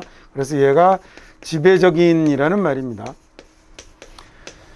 그 지배적인 문화를, 주류 문화를 이렇게 뒷받침하는 거죠. 영화가 그럽니다. 주로 지배적 문화를 뒷받침하고요. and 그리고 to serve 기능을 하는데 뭘로 기능을 하냐면 as means 수단으로 기능을 하는 거죠. For its reproduction of time 그놈의 reproduction을 위한 수단으로 사용이 된다라고 그랬어요. 이거는 뭐 지배적 이데올로기라고 해도 될 것 같거든요. 그죠? 어떤 지배적 문화를 뒷받침하고 그다음에 시간이 흐르면서 그 지배적 문화를 계속해서 재생산해내는 것이 영화다라고 얘기했는데 그러나라고 바로 뒤집죠. 뒤집는 게 아니라 하고 싶은 얘기가 여기서 나오겠죠. 실제로 내용은. 자, 하지만 사람이 그러면 may ask 물어볼 수 있어요. 왜 그러면 관객들이 그런 영화를 재밌다고 느끼는 걸까? 만약에 all 모든 게요. they do라는 말이 앞에 있는 all을 꾸몄을 거고 주어 얘가 이렇게 동사가 될 거거든요. 그러면 걔네들이 하는 모든 건 give cultural directive를 주고 어떤 문화적인 지휘, 지시, 방향 뭐 이런 걸 주고 그 다음에 prescription을 하는 거라면 적절한 그런 삶에 대한 규정을 하는 거라면 왜 사람들은 그러면 그런 영화가 재밌다고 느끼는 걸까라는 얘기죠. 자, 여기 all이라는 놈이 구문이 조금 어려워서 얘는 잠깐만 설명을 하고 하겠습니다. 해석이 헷갈릴까 봐. 자, all that 이렇게 나오고 주어 동사 이렇게 된 거거든요. 소위 관계대명사가 생략이 돼서 그 다음에 주어가 동사는 모든 것이라고 이렇게 꾸민 거죠. 그래서 이 부분이 모조리 다 주어 부분이 됐는데 이렇게 주어 부분이 되고 그 다음에 동사가 is가 나오고요. 비동사가 나온 거잖아요. 그 다음에 뭐뭐입니다 라는 말에서 to do를 쓰는 게 일반적일 텐데 to 동사 원형을 쓰는 게 일반적일 텐데 여기서 뭐를 생략하고 있는 거냐면 to를 생략하고 있네요. 옛날에 수능에 옛날에 한 10년은 된 것 같습니다. 10년 전쯤에 수능에 여기에 밑줄이 간 적이 있었어요. 문법 문제로. 그런데 그래서 언뜻 보면 be 뒤에 동사 원형이 또 있으니까 틀린 것처럼 여겨질 수도 있거든요. 근데 얘는 이렇게 잘못된 게 아닙니다. 이게 영어에 딱 세 가지가 있어요. all이 되고 그 다음에 그러니까 이 all을 꾸미는 대시 뒤에 관계대명사를 데리고 와서 이렇게 되는 거고요. 그 다음에 여기에 비동사가 나오면 여기에 to를 생략하고 보호 자리에 동사 원형만을 쓰는 게 얘도 가능하고요. 그 다음에 또 하나가 the only thing 이라는 놈이 가능합니다. 몰라도 될 것 같기는 한데요. 자, 어쨌든 얘도 이렇게 간 다음에 비동사 원형이 되는 것. 이거 두 가지만 아시면 됩니다. 만약에 안다면 해석할 때 그래서 아까 아마 여러분 문제 푸실 때 좀 이상하게 보였을 것 같거든요. 자, 걔네들이 하는 모든 게라는 이런 얘기가 됐어요. 그래서 원래는 이제 to give라고 써줬으면 별로 어렵지 않을 텐데 미국 애들이 영국 애들이 all 하고 나면 뒤에다 to를 잘 안 씁니다. 그래서 저런 모양이 남는 거예요. 자, 이 영화가 하는 일이라는 게 어떤 문화적인 지시만을 한다? 지휘만을 한다? 이렇게 해볼까요? direct라는 단어가 어딘가에로 향하게 하고 가리키고 지시하고 감독하고 이끌고 이러는 거죠. 그러니까 문화적인 지위만을 준다라는 거죠. 문화적인 지위와 그다음 and prescription이라는 말이 나왔네요.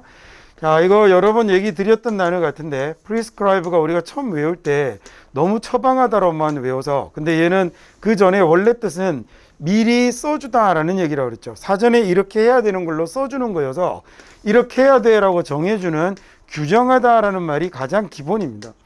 자, 얘가 1번이 되고 이 규정하는 게 만약에 의사 선생님이 이 약을 주라고 써주는 게 되면 그러면 그때 뭐가 되는 거냐면 처방하다라는 말이 되는 거예요.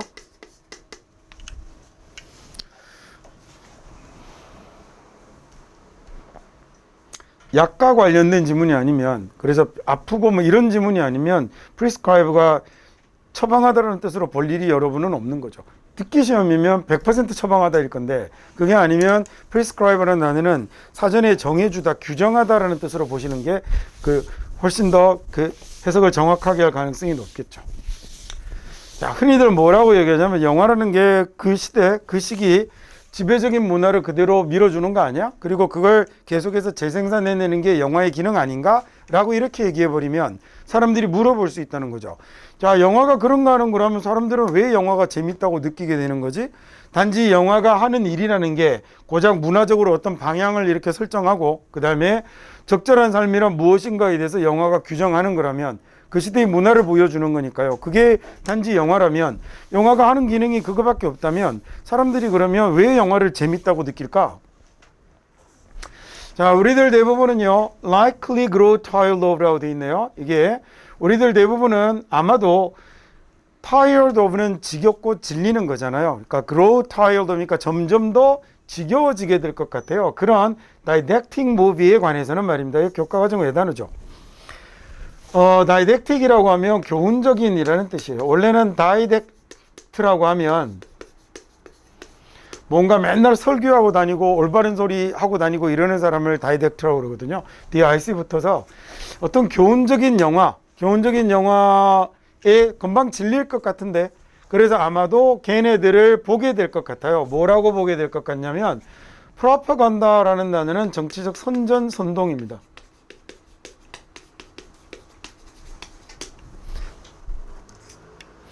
자, 얘를 어떤 선동으로 보게 될 것 같거든요. 자, 영화가 맨날 이렇게 정권 홍보하는 영화나 나온다든지, 그 다음에 뭐 방공 영화만 계속 나온다든지 그러면 이거 영화 금방 질리게 될 것 같다고요. 그 다음에 and would probably 아마도, 그리고 come to see them, 걔네들을 뭐라고 보게 될 것 같냐면 딱 그런 영화만 나온다면 우리가 요거하고 비슷한 선동으로 보게 될 것 같거든요. 뭐랑 비슷한 선동으로 보게 될 것 같냐면 문화 작품이죠. 그냥 영화라고 하면 될 것 같습니다. 영화랑 비슷한 걸로 보는데 어떤 영화랑 비슷한 걸로 보게 되냐면 흔하죠. 이 소련에서 그리고 또는 다른 독재 사회에서 흔했던 그런 영화하고 똑같이 이건 그냥 선동에 불과한 거잖아 라고 생각하게 될 거고 영화를 굉장히 재미없게 볼 거라고요. 오토크라시라고 하면 얘가 독재 정치를 이야기하거든요. 여기 앞에 오토라는 말이 우리말의 스스로 자자 정도 되잖아요. 그래서 남의 견해나 또는 뭐 민중들의 견해 이런 건 묻지 않고 그 다음에 혼자 알아서 모든 걸 다 처리해버리는 걸 오토크라시라고 합니다. 이 뒤에 이렇게 써놓으면 크라시라는 말이 통치 이런 의미를 가졌다는 거 아시겠죠? 그래서 앞에 데모라는 말이 뭐냐면 얘가 people이에요. 그래서 democracy라고 하면 얘가 민주주의가 되는 겁니다.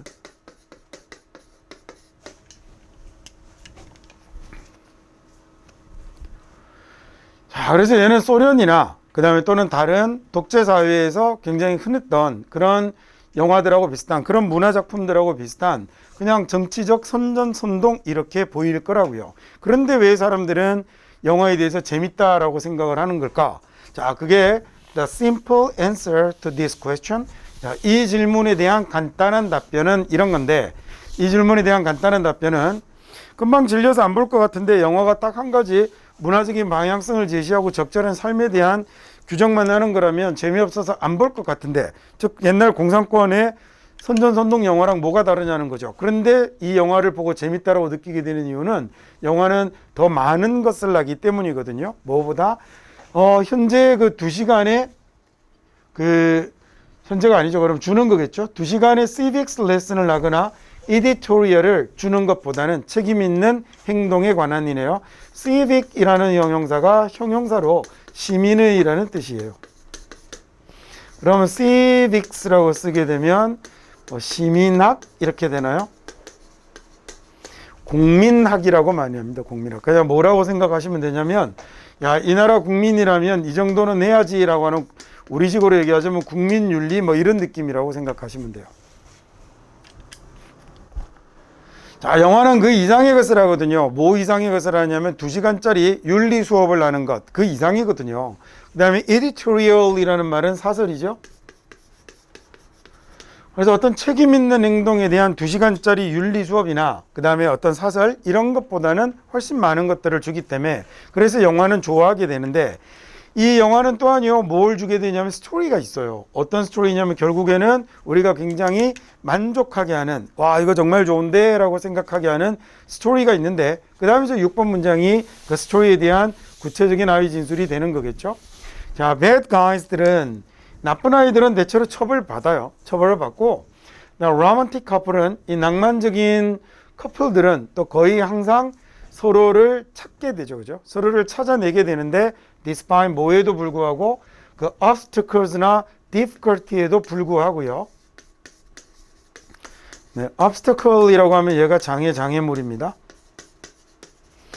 어떤 장애나 그 다음에 또는 장애물이나 어려움에도 불구하고 어떤 장애물이냐면 자기들이 encounter하게 되네요. encounter이라고 하면 우연히 만나다 마주치다입니다. 우연성이 많이 강조되는 단어예요. 사람만 만나는 게 아니고요. 우연히 뭔가 옛날 물건을 찾게 되거나 이런 거에도 encounter 많이 사용을 합니다. on the path 가는 길인데 어디로 가는 길이냐면 참된 사랑, 꼴값이네요. 참된 사랑으로 가는 길에 만나게 되는 이런 장애물이나 어려움에도 불구하고 그 다음에 늘 낭만적인 커플들은 서로를 찾아내게 된다는 거죠. 자, 이러고 나면 이건 스토리에 관한 얘기라는 걸 알았잖아요. 그러면 1번 뭐 권선징악이잖아요. 2번 그다음에 사랑하는 것들은 만나게 됩니다. 그러면 3번 굳이 해석 안 해도 되죠. 지금 이 3번 문장이 되게 어렵잖아요. 정확하게 해석하기가 어려울 때 겁먹지 마시고 이런 건 그냥 탁 제껴버리고 이야기 중에 하나가 되는 거니까 없는 문장 취급해도 전혀 상관이 없는 거예요. 이 세미콜론이라는 게 지금 뭔가를 늘어놓고 있는 거잖아요. 그래서 세 번째 거 해석 안 해도 됩니다. 문장 되게 어려워요. The way 방식인데 어떤 방식이냐면 우리가 세상이 to be 이랬으면 하고 바라는 방법은 라는 얘기입니다. 자, 뒤에 나오는 the way가 주어고요. 우리가 바라는 거죠. 세상이 to be is라고 이렇게 되는 거예요. 세상이 이랬으면 하고 바라는 그 방식은 이렇게 됩니다. 그 다음에 is가 동사고요. 자, 이렇게 방식은 how it more often 그게 더 자주 그렇게 되는 거죠. 그 다음에 된 뭐보다 그러냐면 that winds up being이니까 이때 wind up 이라는 말이 얘가 뭐뭐로 끝나다 라는 얘기거든요. 근데 얘가 주로 뒤에 뭘 많이 데리고 오냐면 이 ing의 모양을 많이 데리고 와요. 자, 이렇게 쓰면 얘가 뭐뭐로 또는 뭐뭐한 상태로 끝나다 라는 얘기입니다.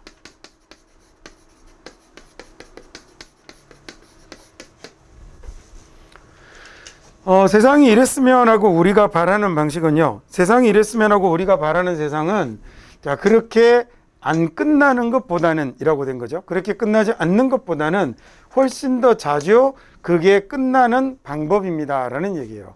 자, 우리가 바라는 세상은 거의 대부분 영화에서 그렇게 끝이 나게 된다는 거죠. 그렇게 끝나지 않는 경우보다 훨씬 더 많이 자, 그 방법으로 끝나게 되는 겁니다. 뒤에 뭐가 빠진 거냐면 뒤에 be가 빠진 거예요. 비동사를 뒤에 이미 있기 때문에 굳이 반복하지 않고 생략하고 빼는 겁니다. 자, 그게 훨씬 더 자주 그렇게 되죠. 뭐보다 그러냐면 그렇게 안 되는 것보다 훨씬 더 자주 그렇게 됩니다. 해석하면 뭐 못할 거야 없지만 굳이 하려고 덤빌 필요도 없는 거예요. 저런 건 그래서. 자, 그 다음에 마지막에 그래서 no doubt 틀림없이 자, 이런 유토피아적인 영화의 측면이 유토피아적 측면이라는 거 이걸 얘기하는 거잖아요. 나쁜 놈 혼나고 그다음에 사랑하는 놈 만나고 바라는 세상은 이루어지고 이런 유토피아적인 영화의 측면이 account for이라고 하면 얘는 설명하다라는 뜻이거든요.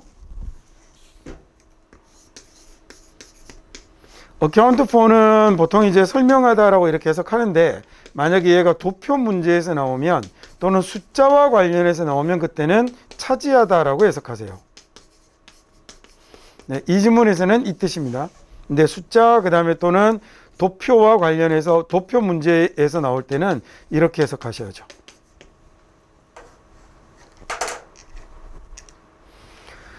자, 그래서 틀림없이 이런 유토피아적인 측면이 영화의 측면이요. accounts for 설명하는 뭐를 설명하냐면 왜 we enjoy them 우리가 걔네들을 즉 영화를 이렇게 많이 즐기는가라는 건 바로 이런 영화의 유토피아적인 측면이 설명을 하게 됩니다 라는 말이고 이 마지막도 지금 it is 강조대서로 생겨 먹었네요. 그래서 이런 이 앞자리가 뭐가 되냐면 통으로 다 주어가 된 거죠. 이런 영화의 유토피아적인 측면이 왜 우리가 그 영화를 그렇게 즐기는지를 설명하게 됩니다 라는 얘기였어요.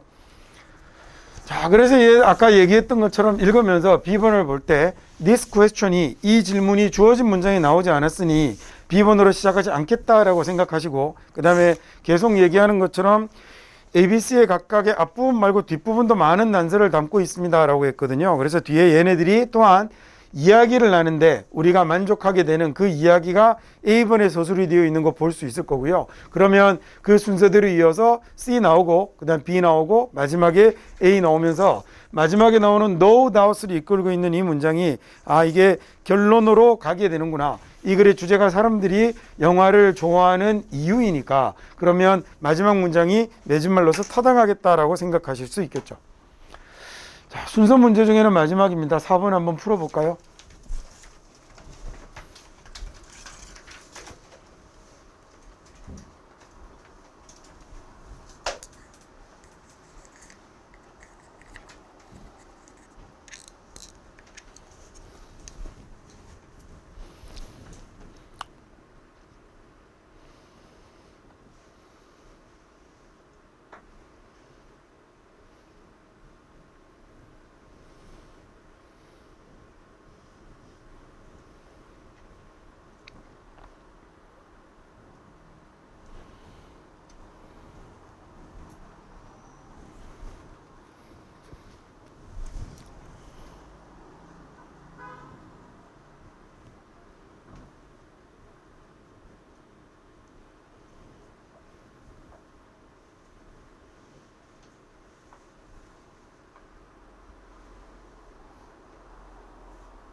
여기가 너무 복잡하고 길고 이러면 문장을 좀 단순화시켜서 뼈대만 남겨서 자꾸 보려고 해보세요.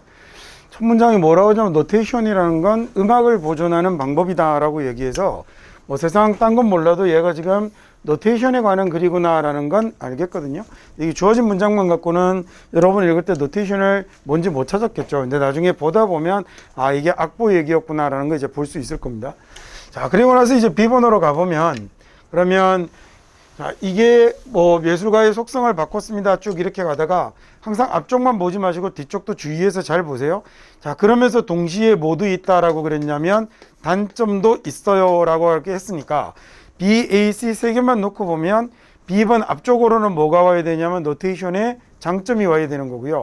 그냥 B번 뒤로는 노테이션의 악보에 단점이 와야겠죠. 근데 이제 여러분이 푸셔서 이미 아시겠지만 둘 다 단점이죠. 자, 둘 다 다운 사이즈가 나오는데 얘는 그리고 나서 이제 A하고 B, C를 보실 때 아주 결정적으로 중요한 차이를 여러분이 하나 딱 보실 수, 차이가 아니라 아주 중요한 그 단어를 하나 볼 수 있는 게 이거죠. 자, 대부분의 세상의 음악들은 아직 아직도 oral입니다 라고 얘기했으니까 얘는 앞쪽에 뭐가 올 거냐면 과거에 oral이었다라는 얘기가 올 거거든요. 그리고 나서 여러분이 보시면 A번에 있는 놈들은 동사를 다 못 쓰고 있죠. 얘는요. 여기 나오는 was carried라는 형태로 과거를 쓰고 있는데 이쪽으로 넣으면서 현재 얘기로 바뀌니까 여기는 현재 시제가 쓰이고 있는 거죠. 여기 보면 뭐라고 그랬냐면 Raj carried on oral tradition으로 넘겨져 왔다라고 그랬고 현대의 음악에서 아직도 oral입니다 라는 이 말이 그러면 여기 나오는 이 말을 받아서 이어지는 걸 확인하실 수 있겠죠. 야, 그러면 순서를 B, A, C로 잡을 수 있겠네요.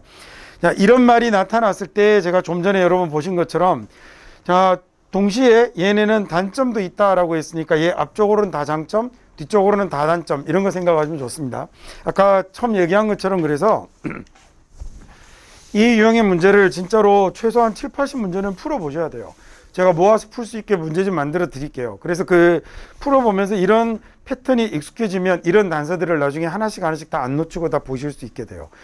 그래서 뭐 이제 아직까지 이제 수능은 초반부니까 이런 기본적인 유형편이 다 마치고 나면 그래서 그 어려운 유형이나 이런 것들은 특히 자기의 약점 유형으로 여겨지는 대부분의 학생 다 빈칸하고 순서 삽입이거든요. 그런 부분들은 좀 모아서 집중적으로 좀 연습을 좀 많이 해보시는 게 좋을 것 같아요. 자, 노테이션 악보 쓰는 건요. 악보는 was more than 그 이상이다 라고 그랬거든요. 실용적인 방법 그 이상입니다. 다음에 preserve라는 단어는 보존하는 거잖아요. 자, 보존하는 그 이상이다 라고 그랬는데 뭘 보존하는 거냐면 expanding repertory of music, 우리가 레파토리라고 하는 단어가 이거예요. 음악의 레파토리인데 expand라고 하면 확장하고 늘어나고 팽창하는 거잖아요. 그러니까 점점 더 많아지는 음악의 레파토리를 보존하는 실용적인 방법 그 이상입니다. 자, 첫 번째 문제에서 노테이션이 토픽입니다. 이 악보가 뭘 바꿔놓았냐면 예술 그 자체의 속성을 바꿔놨거든요. The art니까 얘 music이에요. 다음 nature라는 단어는 얘가 본성, 그 다음에 속성, 특징 이런 뜻을 갖고 있다고 그랬죠. 물론 자연이라는 뜻도 되지만 원래 가지고 있는 것이라는 의미가 nature라고 그랬잖아요. 정관사가 나타나면 얘는 그냥 막 쓰는 건 아니니까 그냥 지금 아트가 아니라 그 예술이라고 할 때는 앞에 나왔던 음악을 나타내는 말이 되는 거예요. 그래서 뮤직 그 자체의 속성을 바꾸어 놓게 되는 거죠. To write something down means 뭔가를 기록한다라는 것은 여기서는 머릿속에 노테이션만 갖고 있으면 됩니다. 뭔가를 기록하는 게 결국 노테이션이잖아요. 이 악보라는 건 의미하는 게 뭐냐면 사람들이 멀리 떨어져 있는 스페이스나 타임이 공간이나 시간이 멀리 떨어져 있는 사람도 can recreate it, 그 음악을 만들어낼 수 있음을 의미하는 거죠. 자, 그러면서 동시에 말이에요. 뭐 도 있냐면 downside는 단점입니다. 그러면서 동시에 노테이션이 가지고 온 단점도 있어요. written notes는 글로 쓰여진 악보는요. 쉽게 악보라고 하면 됩니다. 악보는 음악을 freeze 시켜버리는 거죠. 자, 일반적으로 우리가 이제 얼다, 얼리다라고 외우는 단어고요. 얼어붙게 만들면 움직이지 않을 테니까 액체가 고체가 돼버리면서 얘가 고정시키다라는 이런 의미로 사용할 수도 있겠군요. 자, 음악을 고정시켜 버리는데 뭐 하기보다는 그게 음악이 전개되어 나가기보다는요. 누구의 손에서 각각 개인의 손에서 발달하는 것보다는 악보라는 놈은 음악을 고정시키는 기능도 담당하게 되는 거죠. 자, 그래서 뭘 못하게 만드냐면 improvisation은 교과과정 외단어입니다. 즉흥 연주인데 이거 진짜 자주 나와요, 이 단어. 쉽게 불어로 애드리브라고 부르는 게 이거예요. 그러니까 애드립을 못하게 만드는 거죠. 악보가 딱 정해져 버리면 얘는 그러면 얘가 개인의 손에서 음악이 발달하기보다는 이 음악을 고정시켜 버리는 경향이 있고 그래서 얘가 애드립을 즉흥 연주를 못하게 만들어 버리는 겁니다. 자, 그래서 부분적으로는 이 노테이션 때문에 현대 음악의 퍼포먼스는요, 현대 음악 공연은 부족하게 되죠. 뭐가 부족하냐면 뉘앙스의 깊이가 부족하다라고 그랬어요. 어떤 뉘앙스죠? 얘가 oral tradition의 일부분인 뉘앙스의 깊이가 부족합니다 라고 했어요. oral이라는 단어는 청각의라는 뜻이거든요. 반대말이 visual이 되는 거죠. 자, 얘가 시각의라는 말일 때 oral 이렇게 청각의라고 씁니다. 그 다음에 visual보다 이 단어는 청각의라는 뜻이고요. 원래 듣다라는 말이 aud로 주로 쓰잖아요. aud인데 그 다음에 보다라는 말이 these인데 이렇게 이제 얘네들이 각각 어원인데 여기다가 visual 여기는 odor이라고 하던 게 여러분 왜 water를 water이라고 하는 것처럼 자꾸 읽다 보니 얘는 odor보다는 발음이 oral이 편했던 거죠. 그러다가 이렇게 단어가 발음이 변해서 oral로 되고 문자로 표기되면 이렇게 됐던 겁니다. 그러면 좀 기억할 수 있을려나?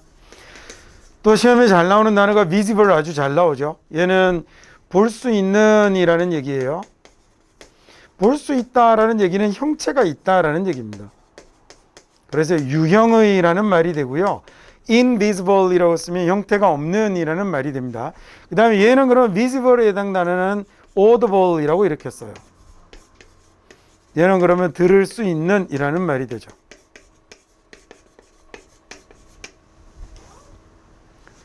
자, 이거 해석 다신 출제자분도 청각 전통이라고 해놨는데 그렇게 하면 좀 이상하고 음악 같은 경우는 음악이나 미술 이런 데서 트래디션을 사용할 때는 얘가 방식, 양식 이렇게 해석하는 게 훨씬 더 좋습니다. 그래서 청각적인 방식의 일부분인 이렇게 하는 게 훨씬 더 좋죠. 청각 전통 좀 이상하잖아요. 자, 청각적인 방식의 일부분인 뉘앙스의 깊이가 결여되어 있다라는 거죠. 자, 다음에 그래서 이게 악보가 생기기 전에는요. 악보가 arrive 되기 전에 악보가 생기기 전에는 in all history music, in all history에서 모든 역사에서 이렇게 된 거군요. 모든 역사에서 뮤직이 주로 전달이 되었습니다. 뭐로 전달이 되었냐면 청각적인 방식으로 전달이 되었던 거죠. 쉽게 듣고 따라했다는 거잖아요. 악보가 있기 전에는 노래도 배우면 상대방이 부르는 걸 듣고 그대로 부르는 거잖아요. 이제는 악보가 있으니 악보대로 할 수도 있지만. 자, 그래서 대부분의 world music은 still 아직도 여전히 기본적으로는 청각적인 거거든요. 자, 그래서 거기에는 모두 포함이 되냐면 sophisticated이라고 하면 복잡한 건데 아주 세밀하게 복잡한 걸 sophisticated이라고 그래요. 그래서 아주 정교한 세밀한 이런 말로 쓰고요. 얘네들의 음악적인 양식이 되는 거죠. 예를 들어 뭐 같은 거냐면 인도 음악이나 또는 발리의 음악 같은 이런 아주 정교한 음악적인 양식을 다 포함해서 자, 세계의 음악은 여전히 아직도 기본적으로는 전부 다 청각적인 것이죠. 대부분의 재즈 뮤지션들이요, can read music, 이 악보를 읽을 줄 알아요. 하지만 얘네들이 일부러 악보를 읽지는 않죠. 자, bothe이라는 말은 일부러 하다라는 얘기거든요. 뒤에 to도를 쓰기도 하고 ing를 쓰기도 해요. 애써 뭐하다, 일부러 하다. 일부러 하다라는 느낌이 어떤 거냐면 아이고 요새 10원짜리가 무슨 가치가 있나요? 그래서 바닥에 10원짜리 떨어져 있어도 그걸 일부러 줍지는 않죠. 이때 일부러 하다라는 말이 어떤 느낌인지 아시겠죠? 그런 겁니다. 괜히 좀 더 힘들게 하다라는 이런 말이에요. 그러니까 괜히 이게 악보를 읽을 줄 알지만 뭐 이렇게 일부러 읽거나 그러진 않아요. 자, 그리고 얘네들의 음악은 재즈 뮤지션들의 음악은 주로 뭐하고 관련이 있냐면 이 즉흥 연주하고 관련이 있는 거거든요. 그래서 많은 현대의 팝 음악가들은 한 가지 예로 폴 맥카트니가 이 음악 악보를 전혀 읽지를 못한답니다. 자, 그래서 폴 맥카트니 누군지 아세요? 얘가 비틀즈 멤버입니다. 비틀즈의 그 유명한 비틀즈의 4명 중에 한 명이죠. 그래서 얘는 보면서 이제 조금만 생각 다시 해두시면 이런 말 나왔을 때 앞뒤로, 그러니까 자꾸 이런 것들을 자꾸 훈련을 해 가셔야 돼요.